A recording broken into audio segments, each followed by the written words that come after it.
नमस्ते, स्वागत छ यहाँहरूलाई मेरो च्यानलमा।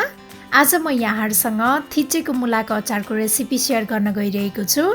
यो बनाउन एकदमै सजिलो छ र यसको स्वाद पनि एकदमै मिठो हुन्छ। थिचेको मुलाको अचार बनाउनको लागि सबैभन्दा पहिला मैले लिएको छु खल। अब यो खलमा मैले राखेँ नुन स्वाद अनुसार।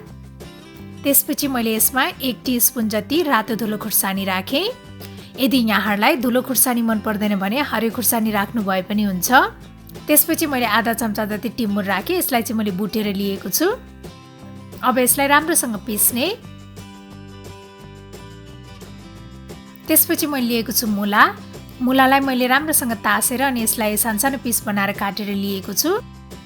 अब यो मुलालाई खलमा राखेर थिच्ने।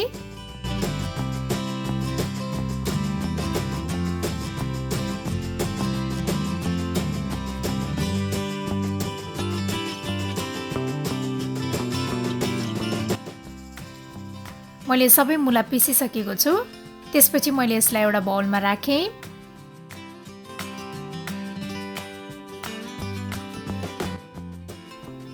अब यसमा आधा चम्चा जति कागतीको रस राख्नुपर्छ।